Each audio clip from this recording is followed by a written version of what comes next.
Welcome to What Are You Reading, a podcast with the Public Library of Mount Vernon in Knox County. I'm Christie. And I'm Katie. And this month, Katie and I decided to read the same book because we are celebrating the 2026 Summer Reading Program. And the theme this year is Unearth a Story. Mm-hmm. So we went dinosaurs, we went archaeology, we went Egyptology.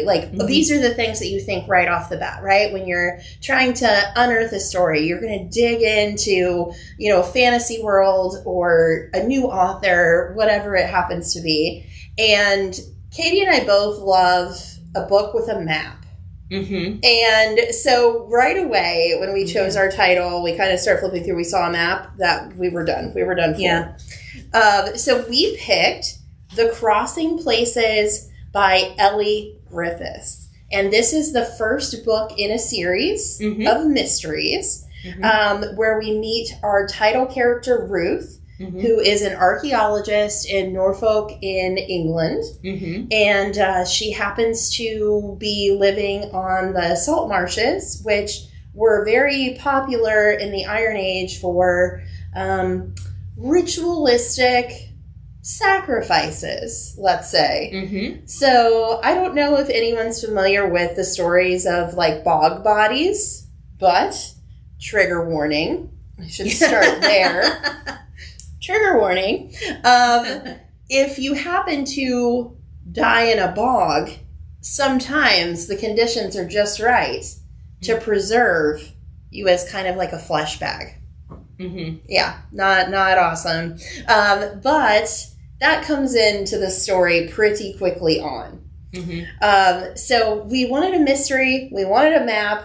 We got everything that we really wanted, could have asked for in this book. Yeah, absolutely. Honestly. And at first, we were kind of not sure.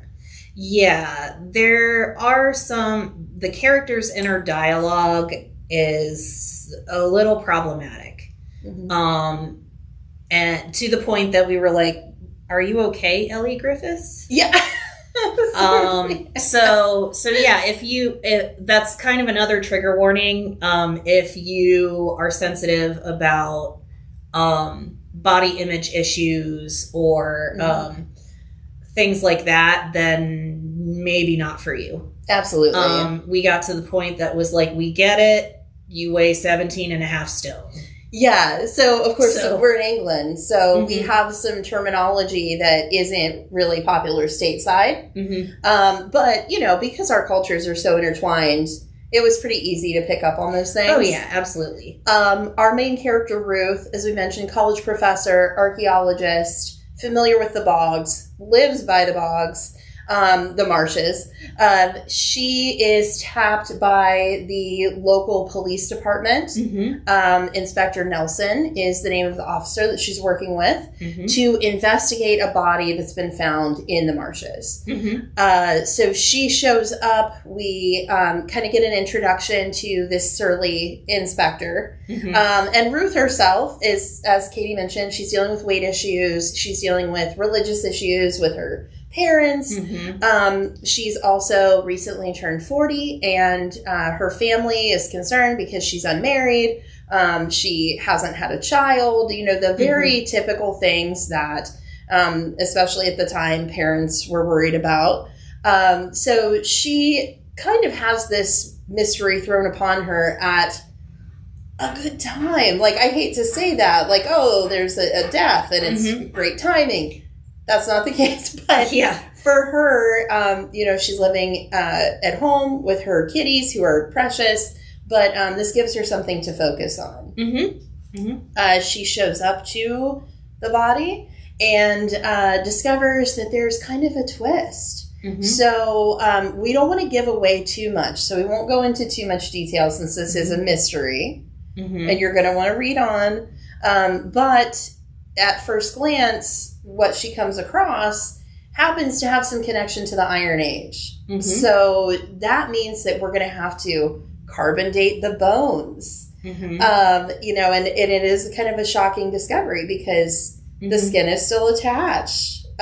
She pulls, there's kind of a scene with the wrists and the hand. The fingernails are still there. The hair is still there. It's just an interesting accidental preservation that can happen in those bodies of water. And we get to learn about that, which I thought was cool too. Yeah. And to be fair, for those of you who are fans of the Bones TV show or are not, because it can be really grisly, this doesn't get very grisly. It really doesn't. I know I sound insane talking about flesh bags and stuff, but she doesn't go into detail. You know what she's doing, but she doesn't feel the need to describe every fingernail, eyelash, everything. so yeah, it won't gross you out. No, even if you're a super visual reader, like I know we are, like when I know there's talk about this on the internet, but when I read, I see a movie. So I am able to visualize that kind of thing, but it never got to that point where I was kind of squeamish or, things like that. It was very tastefully done. And there was so much science behind it, which I will also say at the end of the book in the author acknowledgments, she goes on to thank the real scientists that she worked with to write the book. Oh, nice. So that's really cool. And she mentions that, which I thought this was really cute. She said that any inaccuracies were hers alone. So she's not blaming the scientists. She sat with them and talked with them to get a gist and make sure she was using proper terminology. She was giving us facts, but then she would use that only for the plot device that it was, and then any of the additional stuff was her own, ideas and things like that. So this is not a nonfiction by any means or anything like that. Yeah. So just keep that in mind too. Yes. All of the words you can probably pronounce fairly easily. So that's another way that it kind of diverges from Bones, because she uses a lot of terminology. But this one has really good pacing. I am not quite finished with it, but I think I read like 80 pages last night. Yeah. And I am not a fast reader. No, I sat down with this, and the reason I have my phone in front of me is because I read it on Hoopla. So the ebook is available for instant download on Hoopla, and then Katie read the copy that we had here at the library. So that's a great example. And shameless plug for using your library card online. That's a great example of, we had one copy, it's checked out. That's no problem. I read it on my phone. I have a tablet as well at home. So you can really read it on the go. You can read it anywhere you're at. And this book she is a fantastic author. I'm willing to say this, having read one book, but this is the first book in the series. And it was so readable. It read so fast. I think I read it in maybe 3 sittings. So, yeah, super quick. Yeah. It's got a little bit of romantic entanglements, but not very much. So if it's not a romance by any means. No. Her ex-boyfriend comes on the scene at one point, and it's kind of like do I want him back? Do I just like the idea of him? Yeah. And she's surrounded by men. Yeah. Yeah, she's in a male-dominated field. Yeah, because of her profession. Yeah. So there's lots of possibilities going on there. And we discussed who we thought the killer was. And Christy told me that we weren't right. So, so there are, it is, and I read a lot of mysteries. I watch a lot of mystery shows. So it's really hard to trick me. Yes. So yeah, it was so cinematic. So I was totally shocked, the way everything went down, and there's so much. So, we aren't just dealing with, this one mystery, which I will say that it isn't just the body that we're there for. So, yes, we have found this body. We're trying to decide if that is a murder case or if it's an archaeology case. We're also looking into a missing child that has gone missing 10 years ago from this quiet town. And the inspector is kind of dealing with that still, that it is unsolved. and the distrust in the community that this has done for his reputation, because he was one of those up and comers in the police force who rose pretty quickly to detective, and there was talk of him going higher. And because of this case, it kind of derailed his life a little bit. So we have some very unhappy characters. We have a lot of morally gray characters, characters that make choices that you're like, why would you do that? Not the kind of like movie one where, the teenager at summer camp is being attacked and they're like, let me run outside and break my leg on this stump. Not that. But choices that just do not, what you as a normal person with a moral compass would be like, I'm not gonna, I'm just gonna stay in my lane. I'm gonna stay over here. There are a lot of characters that decide not to stay in their lane and get involved and do things that are out of character for the reader. So I liked that there wasn't somebody that I was really rooting for aside from Ruth. Like, we're wanting her to really figure out what's going on. We're wanting to find this missing child. We're really hoping that missing child is not in the marsh. So those are all things that, we're working through the mystery there. So I really enjoyed that aspect of it, that there was a lot going on, yet I was able to follow it. Yeah, and it's a pretty short book. It's just over 300 pages. So for all of that stuff to be in 300 pages and it works, it's tough. So bravo, Elly Griffiths. Right? Yes. I think I would read the second one. And I know you said you would give the second one a read too. Yeah. So there is a little sample, in both on the ebook and in the physical copy you have at the library. There's a sample of book 2. And I did actually read that last night. Usually I am just like, okay, that's done. But I actually did read it and thought, okay, yeah, I might give it a try. Because again, the only real criticism that I had, and I knew you agreed with, was the body image thing. Like, this character is a size 16, which is just kind of the average size. So that was the only thing that really got to me, was that everyone was concerned with the way Ruth looked, including Ruth.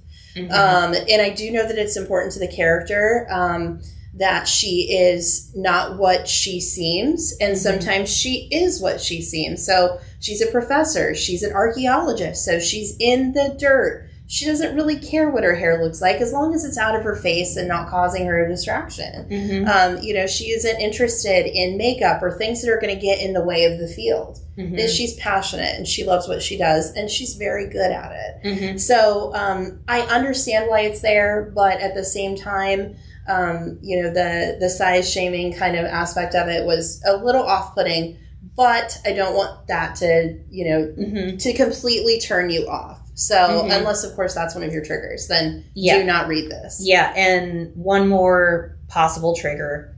There is some animal cruelty. It happens off the page, but we get to see the results of it. And it's not super graphic, but still it's kind of, it's jarring. It is. And, I think I've told you guys before, my triggers are animal cruelty and robot cruelty. So I hate anything, anything that we have control over and we're hurting it and it, can't really do a lot to fight back. It breaks my heart. So I did skim that section. It does come up a couple other times because she's obviously grieving this thing that has happened. So, I'm glad that you mentioned that trigger warning for everyone out there. So just be on guard for a few things in here. But if it sounds like it's interesting to you, it turned out to be really interesting for me. I'm so glad I powered through because it was, it got me. And that's a joke we also have. So everybody that knows me knows that I have watched Murder, She Wrote about 1,000 times. And I still sometimes forget who the killer is. So, I'm not good at mysteries at all. You kind of have to slap me with the red herring. But it was definitely a shocker, what happened. So I think it's a little more complicated than it seems. Mm-hmm. So I recommend it. Yeah, I do too. Yay! Mm-hmm. I think we finally broke the curse because we also have a joke about how every year at summer reading, we pick a book and we're like, yes, this is going to be awesome. We've heard great things about it. It's a classic a lot of the time. And then we start reading it and we're like, oh. It's like, this is very problematic. Yeah, right. It's like, oh. And it's usually within the first few pages. So we're like, oh no, what have we done? Right. So page 1 of this book, when she's like, talking about her weight, we're like, oh no, here we go again. Mm-hmm. Yeah. And especially when you hear it from Inspector Nelson, who is describing her in his head and is like, well, she's overweight. She doesn't take care of herself, but there's something refreshing about that she doesn't have to be pretty. And I'm like, oh my gosh. Seriously, like backhanded compliment, like, right? Like, oh my gosh. Yeah, so we were like, that first week, we both like came in and were like, how are you feeling about this? Yeah. At one point we were like, we hate everyone. Yeah. Everyone's awful. If any of them die, we don't care. Yeah. But how the tables have turned. And now we're like, you guys, you got to read this. Mm-hmm. Yeah, for sure. It'll surprise you in more ways than one. Mm-hmm. So we're really happy with this one. We finally broke the curse. Mm-hmm. Yay, awesome book. Mm-hmm. And yeah, we'll probably pick up the next, see where Ruth heads now. Yeah. Yeah. Yep. And you will have to tune in next month to see where we go next. Absolutely. See, perfect segue. Yes. All right, guys. Thank you for joining us for another episode. We're so happy that it's summer reading, and we'll see you next month for another great read. Mm-hmm. Bye. Bye.